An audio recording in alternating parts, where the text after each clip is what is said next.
When I was asked to talk, it was a little bit difficult for me to decide what to talk on. What might have been interesting to individuals, what you might need to know.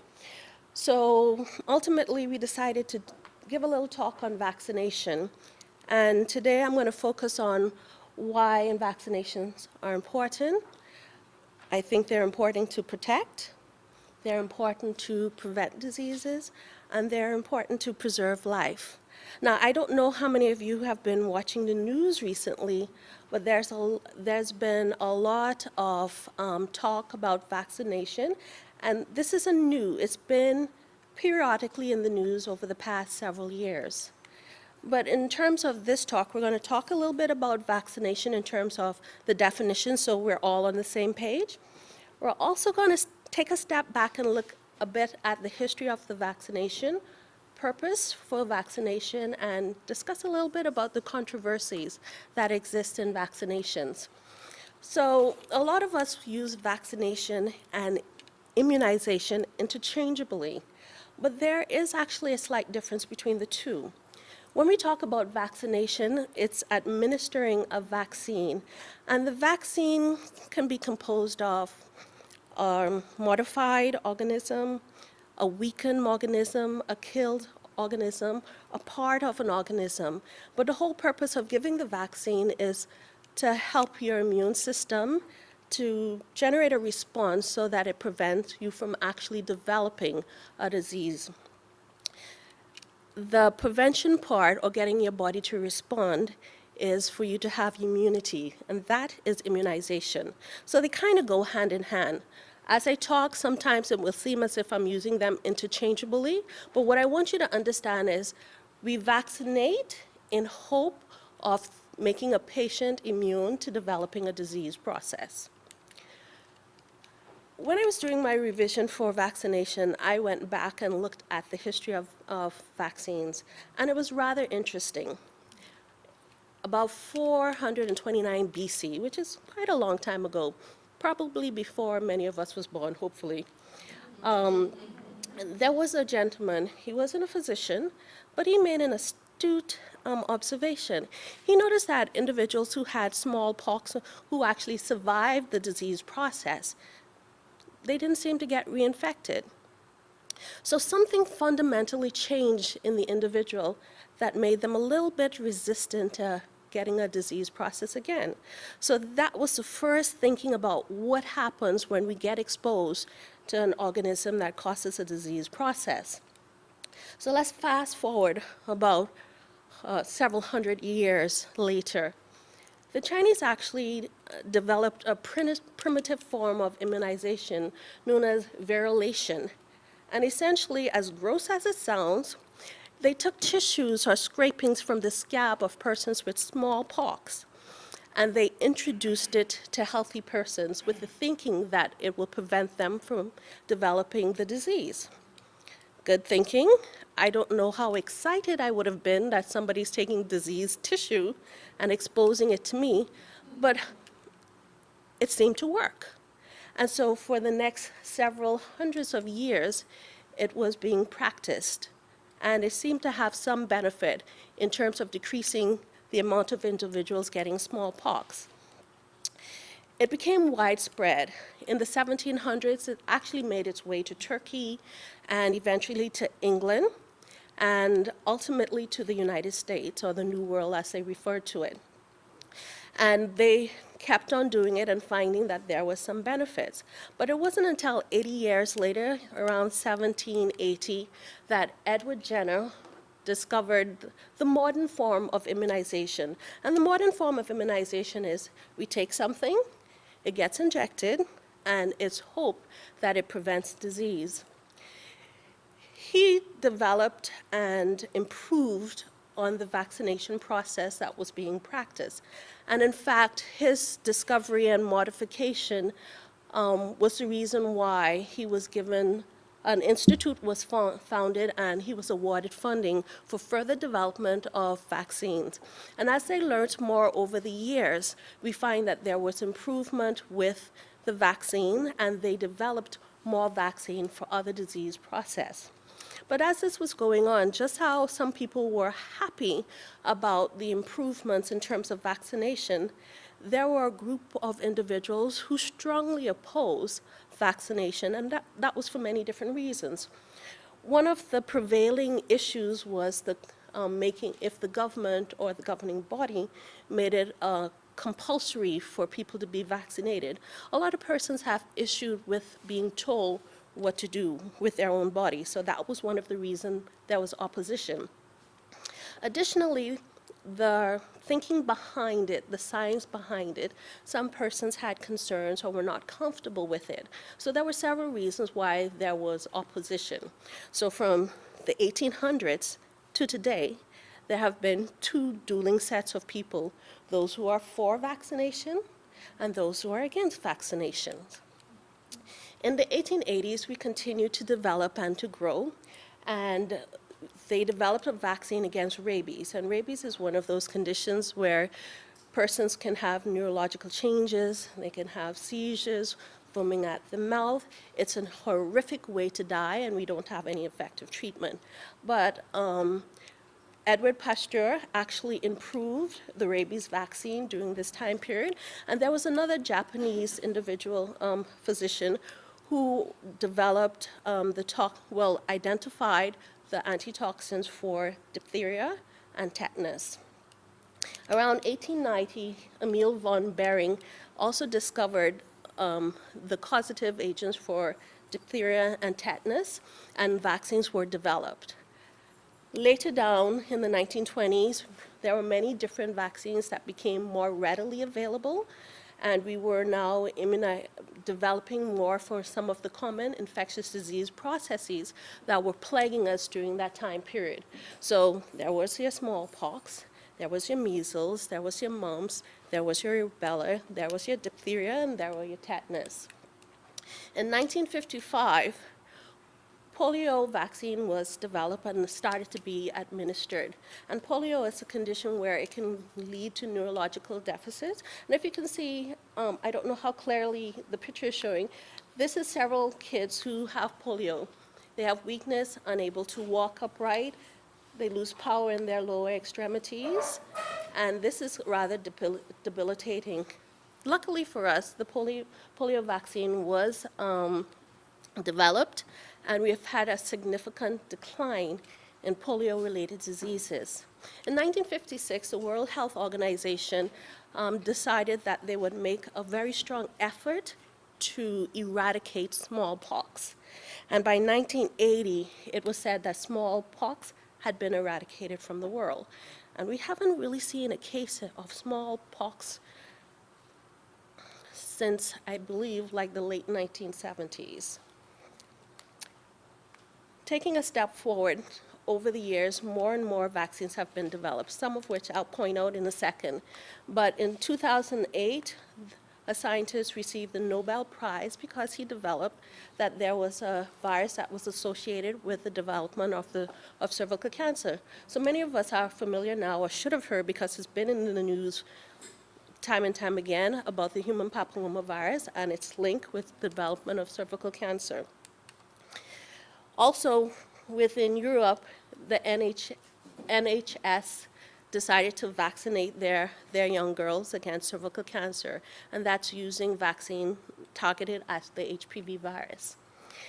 In 2013, they also decided to vaccinate against shingles and the rotavirus. And rotavirus is a virus that can cause profuse diarrhea and ultimately lead to dehydration. And in 2015, they decided to vaccinate babies against meningitis B. So there's a lot of vaccines that have been developed for specific purposes.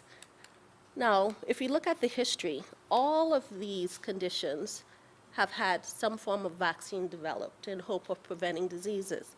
So from the 1700s, we had the smallpox, we had rabies, typhoid, cholera, the plague, or the black plague as they refer to it, diphtheria, tetanus, even a TB vaccine was developed, yellow fever, typhus, some of these we don't really see anymore.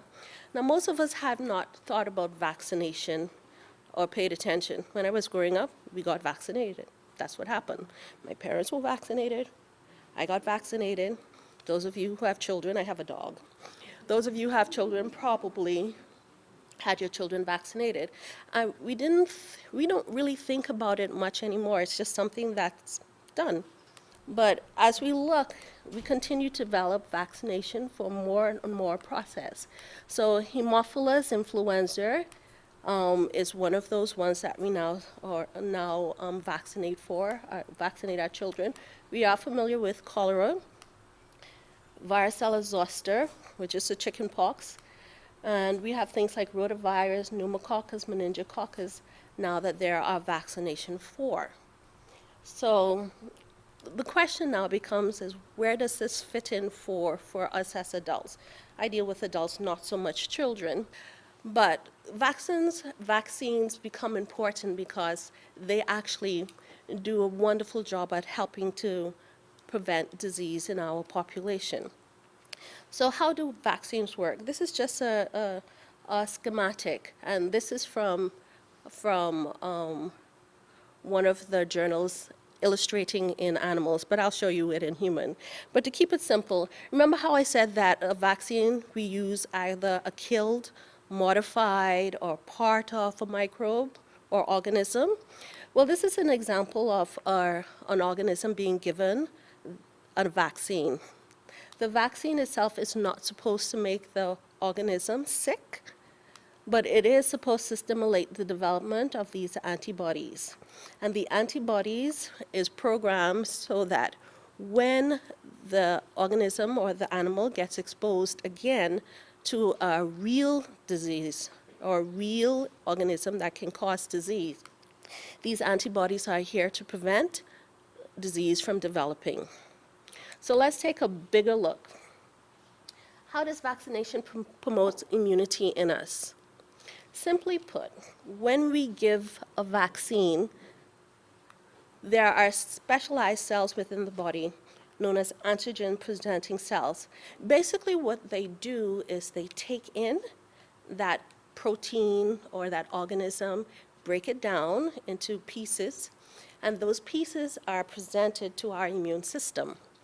Now, our immune system is like the soldiers or the policemen, and they're there to protect us. So the antigen-presenting cells will present that piece or fragment to something called a T helper cell. And when they have that communication, the T helper cells get activated. And this activated T helper cell will stimulate something known as a naive B cell. That means a cell that has not matured yet, but it stimulates this cell to develop and become something known as a plasma cell. This plasma cell actually is what is responsible for producing the antibodies. And these antibodies is what will coat that invading organism so that the immune system can destroy it. That's one aspect of it. The second aspect is that when we have a vaccine, what we expect to happen is also for the natural killer cells that we have in our body to be activated so that any infected cell would be destroyed. So that's the two-pronged approach that we expect to happen when we get vaccinated. That works fine for when we initially give the vaccine, but part of the immunity is that we expect our bodies to remember so that when an actual real living organism presents itself, that we remember and we can act quickly. So the other part of what happens when we get vaccinated, or we hope that will happen when we get vaccinated, is that we also have development of memory cells. And these memory cells would be the B cells, the killer T cells, and the T helper cells. So that means the next time we get exposed to anything similar to what was given to us in the vaccine, that our body will respond quickly and stop disease from developing. So we expect when a pathogen enters our body that all of what was described previously happen very, very quickly. So our memory cells make us work a bit faster. So instead of us getting a lot of cells that get infected and we having all of the symptoms of the disease process, this is actually stopped because we have antibodies that are made rapidly. We have activated killer T cells that kill infected cells quickly, so it halts disease process from taking place. Now, that is the ideal. Does it happen all the time? I can't lie to you, it doesn't happen all the time. But we're going to talk a little bit about why vaccination is still important, even though it's not 100% effective. The vaccine schedule that we see nowadays, there's vaccines for children, and there are some recommendations for vaccinations in the adults. So most of us, during our course of time, this has not changed profoundly for a lot of us over the past several years. It's pretty much been the same. There's been a few additions. But basically, most infants are vaccinated at 2 months, 4 months, 6 months, and there is a variation of period when they receive vaccination between their 12th and 18th month. But by the time most kids are 2 years of age, they would have had about 30 vaccinations. And then before they start school, they would have received boosters for some of the vaccines that they would have needed. So you have diphtheria and polio, you do have measles, mumps, and rubella. You have the chicken pox for some areas. Now, mind you, the schedules may be a little bit different depending on where you are. So the CDC will have its recommendation. The European Society will have its recommendation. We have our own schedule that we adhere to as well, so there will be slight differences. There are things that may not be as significant for us. For example, we don't see yellow fever, so having a routine vaccination for yellow fever is not really relevant to us. It becomes different if we're going to an area in which it's endemic, then vaccination would be appropriate. Now, for the adults, there's a lot of things that have changed for adults in terms of vaccination. Now, there are things, sometimes we require a booster of our measles, mumps, and rubella. Sometimes we will need boosters of hepatitis, and especially when you are in high-risk fields, such as the medical field, getting vaccination for hepatitis B will become important for you. When I was growing up, we did not do hepatitis B, and yes, I am older than I look, so I do have some age on me, but it was not part of the routine schedule for us at that particular point in time. Nowadays, however, for a lot of nations, hepatitis B has become a standard immunization protocol or part of their immunization. But for many of us may not have had, if you're over the age of 30, you may not have had hepatitis B as part of your schedule, right? Other things that we consider in terms of vaccination would be based on things that we see emerging. For example, most of us might have had chicken pox as a child. At that time, we did not have vaccination for chicken pox. But now, because there can be reactivation, a lot of times for the more mature of us, because we don't age, we just mature, that vaccination for the varicella virus may be appropriate to decrease the number of individuals who may have the secondary reactivation, which would be in the form of shingles or herpes zoster, which is a painful rash that's very irritating, and I don't wish it on anybody. Okay. So why do we vaccinate? We vaccinate to prevent, to protect, and to preserve. So let's talk a little bit about prevention. As an individual, being vaccinated will protect you, will add some protection to you from developing certain disease process or the diseases that we're vaccinating you against. So there is another aspect of vaccination that persons don't generally think about, and it's that there's a herd phenomena that takes place. This diagram represents all of these bluish dots represent individuals who are unvaccinated. Now, the strength of your immune system varies according to individuals. Persons who may be too young, like newborn babies, their immune systems are not up and running perfectly. The more mature we get, there are other reasons why our immune system may not be working perfectly. And then there are other individuals who have certain conditions that put them at risk. They may be on agents that suppress their immune system, like for cancer treatment, persons who have rheumatological diseases where they're on steroids that suppress the immune system. You may have individuals who are so critically ill that their immune system doesn't work. And there's other forms of immune deficiency that may impact an individual's ability to fight off infection. Taking all of that into consideration, if we have a population that is unvaccinated, and let's use measles as an example. So nobody in this population is vaccinated against measles. Somebody got measles and came into this population. The majority of individuals who don't have any vaccination or have never been exposed before possibly can get measles. So you see this large amount of individuals who can get ill, and you have a major outbreak on your hand.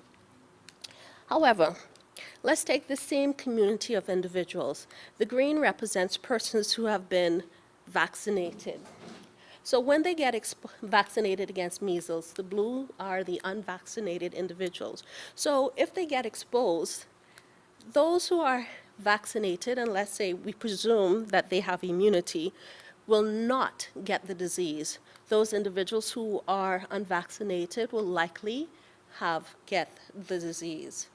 What immunization does is it makes it difficult for disease to spread from person to person. So if I'm unvaccinated or I have exposure to measles, I have measles, but these two lovely individuals that I'm interacting with have been vaccinated, and let's say they have immunity, the disease will not spread to them. And so when they interact with those behind, the disease will not spread to them. That is how herd immunity works. So it means that we can actually protect our community by the bulk of the individuals in the community being immunized or receiving a vaccine. So in other words, if I had a child, for whatever reason, who could not be immunized, this child goes to a school with a class of 30 other individuals. If all of those or most of those students in that class is immunized, my child, for whatever reason, who could not get immunized, they afford my child some sort of protection. Because what that means is that even if they got in contact with somebody who had measles or who had chickenpox or who had mumps or rubella, that the likelihood of them getting is significantly decreased, which means that my poor child, who cannot be vaccinated because of whatever medical reason, will less likely be exposed to that disease. So that's how we as a community, if we get vaccinated, protect one another. Now, vaccination is not 100% effective. And I would be lying to you if I stand in front of you and say, if we vaccinate everybody, nobody will get ill. But that's just not how it works. Everybody's immune system may be a little bit different. So for a lot of the vaccines, most of them tend to be 90% or more effective if you receive the recommended dosing schedule, and if need be, the boosters as recommended, all right? So it's not 100%. I will never tell you it's 100%. We will never achieve 100% vaccination because we also have individuals who, for whatever reason, cannot be vaccinated. Now, vaccination can help us protect this at-risk population, and these individuals are persons who don't have a fully working immune system, those who are receiving chemotherapy like our cancer patients, individuals who may be infected with HIV, newborn babies whose systems are not working very well, the elderly, and the elderly are complex individuals. They have comorbidities and other things that put them at increased risk. And then we have many persons who are just unwell. They're ill, or they may be hospitalized because of their illness, and their immune system are compromised because of their illness. How does vaccination preserve? basically, if you think about it, and I took this from the Canadians, but every society, the Americans, the Europeans, the Scandinavian, everybody has demonstrated that there has been a significant decline in the number of cases when vaccination has been implemented. So as you can see, there's thousands of cases for whooping cough, measles, chickenpox, mumps, and now it has been decreased by up to 99% in a lot of them. They have not seen a real case of polio or diphtheria in years. So in some cases, it confers 100% decline in the number of cases. So vaccination does work. There's a lot of places where more than 70% of children are unvaccinated. So places like Ethiopia, India, Indonesia, the Philippines, Uganda, South Africa. And in these areas, we see that they have high numbers of persons or childhood deaths related to pertussis, Haemophilus influenza, measles, and tetanus, and these are preventable diseases. It costs $6.2 billion in treatment, and over 25 million lives are affected by these disease process. So, vaccine can actually save money, preserve life, and keep our communities healthier. Now, let's get to the interesting part where there's controversy in immunization. And I want you to understand that there are challenges on both sides. So you will have physicians who are pro, you have physicians who are against. You have parents who are pro, you have parents who are against. But let's take Autism Andy. And I liked this cartoon because it actually explains a lot of how people think. Andy read something that said that vaccination was linked to autism. And despite the fact that there has been additional information that came out to discredit it, he just thinks that everybody is crucifying the doctor who was brave enough to say that there's a link between vaccination and autism. So he will not vaccinate because he thinks it's related to that. Then you have Poisonous Pete, who thinks that vaccination contains components that are hazardous to people's health. So he's against vaccination because he doesn't understand the ingredient list, or there may be things on the ingredient list that has some concern. Then we have Looney Lucy, who thinks that everything is a conspiracy. It's a conspiracy, vaccines don't work, but the government and the drug companies want to make money, and they're pushing their agenda, so it's all a big conspiracy. Then you have Holly, who thinks that everybody's in it for the profit. So the drug company wants to make money, and the physicians or the pediatricians or whoever wants to make money. So this is all for profit, and there's no reason why we need to vaccinate anybody. Then Hygienic Helen, who thinks that vaccines are safe and effective, but she thinks that just basic soap and water will decrease the risk of these infections, and that's what we need to do. Then we have the naturalist Nancy, who thinks that we need to go back to the days of everything natural, and it will work itself out. So it doesn't matter that 2 individuals out of 1,000 may die. There's still 2 people who are dying from something that might be preventable. So she wants us to go back to the time when everything was natural and people only live until they were 40 or 45. All right. But seriously speaking, there are individuals who have concerns. So some people think that vaccine can cause serious and sometimes fatal side effects. Some individuals think vaccines contain harmful ingredients. Some people think that the government should not be involved in personal medical choices, that mandatory vaccination infringes on religious freedom. Some people think that vaccines contains ingredients some people may consider basically offensive or against their religious belief. that vaccine is unnatural and natural immunity is more effective than vaccination, that the pharmaceutical companies, FDA and CDC, should not be trusted to make and regulate safe vaccines, that diseases that vaccine target have essentially disappeared, and that most diseases that vaccine targets are relatively harmless in many cases. So let's take these one at a time. So, how many of you think that vaccines can cause serious and sometimes fatal side effects? We have, you mean in this room we have no con? No con at all? Okay, I'm a little surprised. I thought we would have had some pros and some cons, but anyway, I'll be the devil's advocate. All right. So they say that vaccine can cause serious and sometimes fatal side effects. There's nothing in this world that is 100% risk-free. Right? I don't care what it is. It is not 100% risk-free.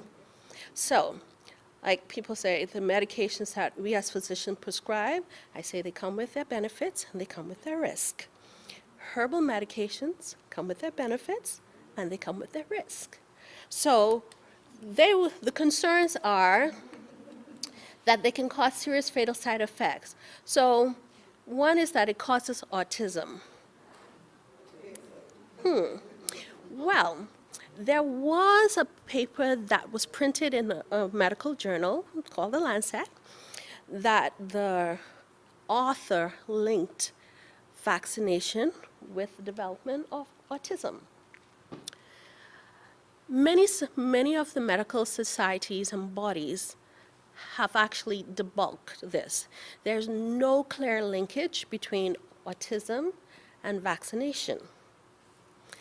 Despite the fact that there has been numerous studies that looked at thousands of individuals post that particular paper, it sparks such division that there are still individuals who think that there is a link, even though there's no scientific proof. And in fact, the way that the paper was done or the research was done was highly flawed, which was the reason why it has not been accepted by any significant medical body. Now, being the devil's advocate, I could say that despite the fact that there are no studies that actually show a direct link, the number of cases of autism seem to have risen. Could it be that maybe the definition has been broadened? Or maybe because we're more educated, parents are more educated, medical physicians are more educated, educators are more educated about autism. They're picking up the signs earlier, and they're more attuned to looking for these things. That could be a possibility. Or is it that we just have not found the link between autism and vaccination? This is me being devil's advocate, of course. But truly, when we look at scientific evidence, the link between autism and vaccination, there's no link. There's no scientific support for it at this particular point in time. Another thing is that they think that it carries risk of life-threatening allergic reaction. The truth of the matter is that it's 100 times more likely for you to be struck by lightning than for you to develop a life-threatening reaction to vaccination. So vaccines are fairly safe. To be honest with you, you can have a severe allergic, life-threatening reaction to practically anything. So that means there's a higher chance of somebody having a peanut allergy and having anaphylaxis, which is a life-threatening allergic reaction, than it is for somebody to develop anaphylaxis related to vaccine. So antibiotic, food, additives to different things, bee stings, they all carry a potential risk of there being a life-threatening allergic reaction. Is this a good enough reason to put a large amount of people in a community at risk for not vaccinating? That's something that you would have to ask yourself. Some people believe that it may cause neurological and developmental problem, but despite the fact that there is a global warning for vaccines may, and the operative word there is may cause seizures, blah, blah, blah, all that list that they're required.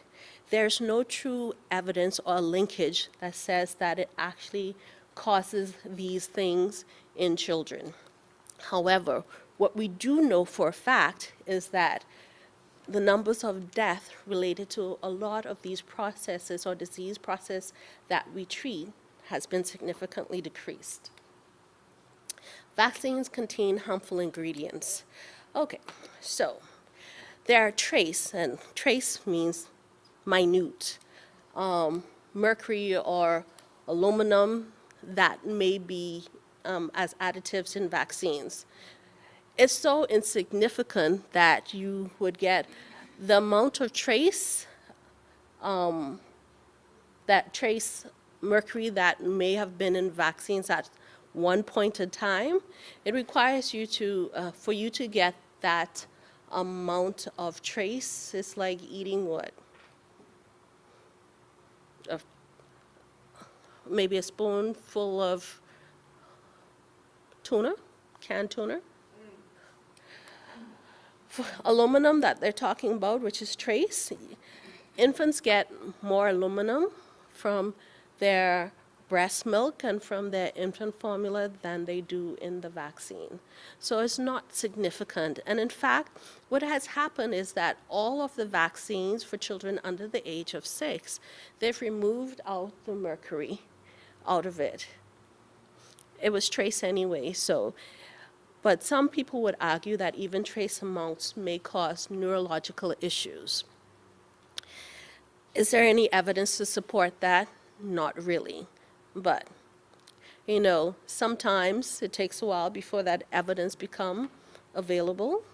But in all of the years that they've been looking at this, there has not been any concrete evidence that there's a link between the minute or trace elements that are in vaccine and the development of the neurological diseases that they mention.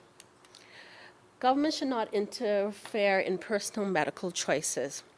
This one becomes a little tricky for me.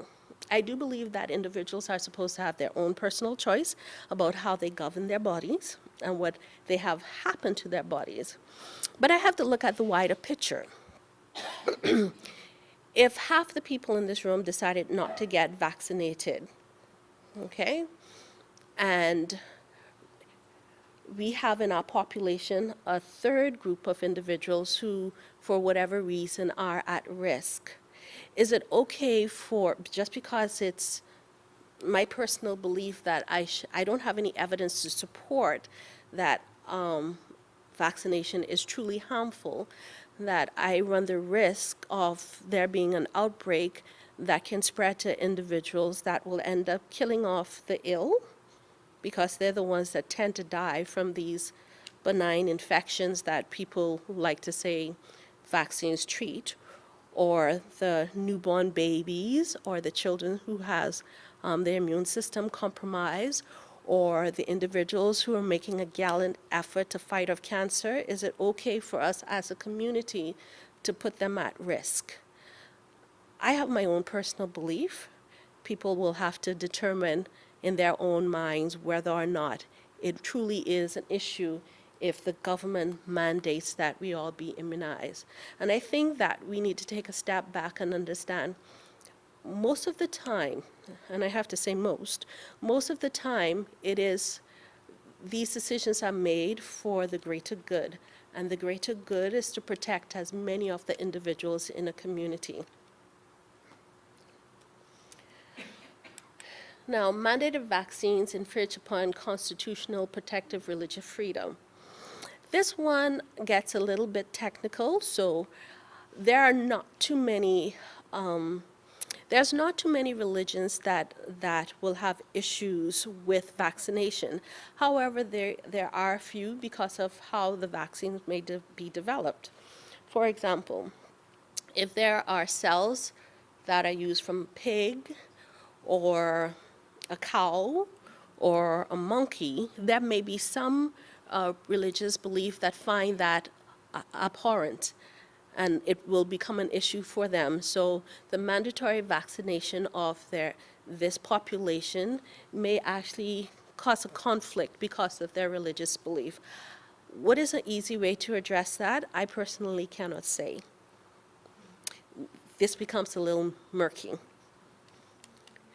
Vaccines can contain ingredients some people might consider immoral or otherwise objectionable. For example, a vegetarian, and a true vegetarian, not a pseudo-vegetarian, but a true vegetarian may have issues with anything that is animal in nature being injected into them.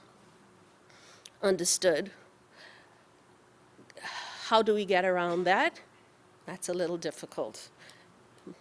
But there are some persons who it's not a big deal to, even though they're vegetarian, but you have some people who may be a little bit more strict, and it may cause an issue with them. Some people object because they said it's unnatural, and that natural immunity is more effective than vaccination.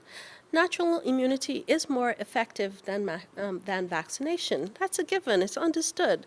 The real organism will be invading, so there will be a real more holistic response to that invading organism. However, some of these disease processes come with significant risk when they do happen. So mumps, somebody can go deaf. Measles, they can get a very bad pneumonia. Rubella, neurological issues, blindness can occur. Let's not even get on the rabies and the polio. Those are self-explanatory. So does it make sense to not vaccinate because you think that the vaccination or the immunity that you get from the vaccination is only partial? Doesn't make sense to me.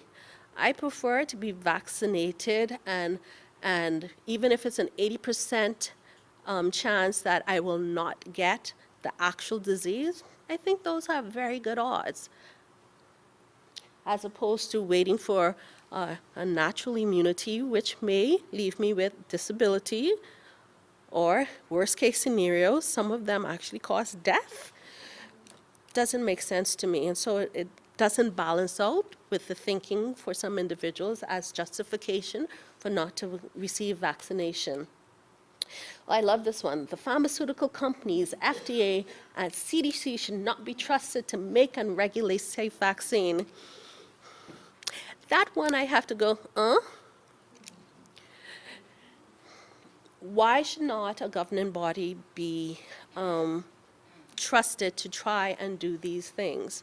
There are things that are in place. For example, a lot of times if a new vaccine or new formulation of a vaccine comes into play, it is closely scrutinized and watched. If there's any adverse events that are unpredicted or more than expected, that product is yucked, taken off the market. So they do pay attention to these things for the safety of the individuals. And I don't think that this is a good justification for why persons should not be immunized. Diseases that vaccines targeted have essentially disappeared. Well, of course, they've essentially disappeared. Why? Because vaccination is in place. Okay?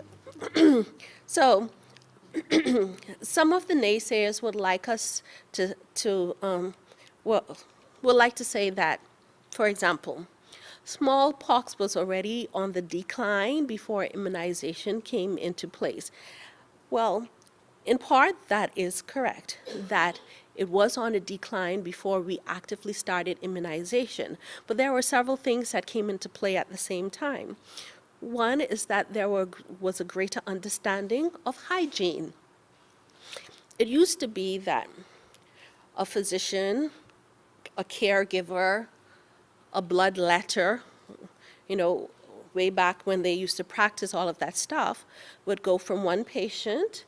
They didn't have gloves at the time. They would do what they need to do, move on to the next patient. So they're transferring disease and bodily fluids and all of that stuff from one patient to another patient.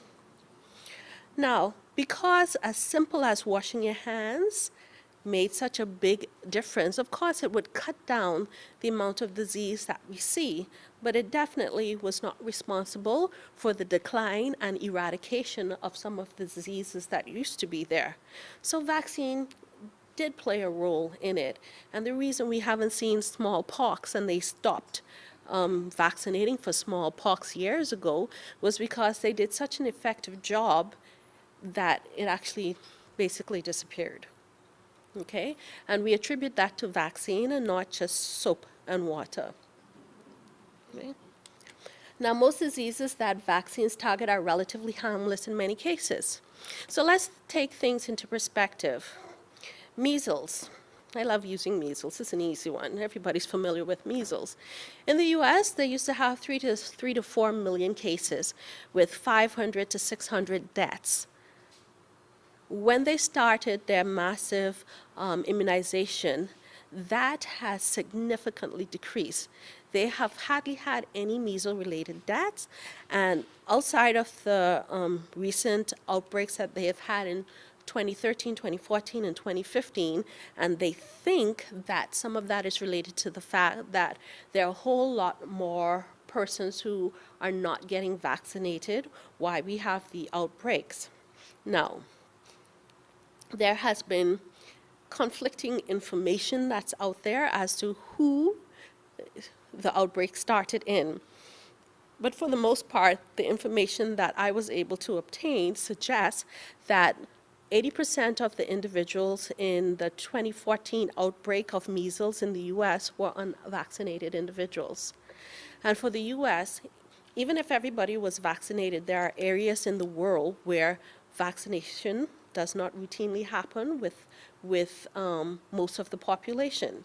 And seeing that this is one world, and we have to say that the world is much smaller than it used to be before, because I can hop in a plane and go to South Africa, I can hop in a plane and go to Ethiopia, I can hop in a plane and go to India, and likewise, people from different areas can come.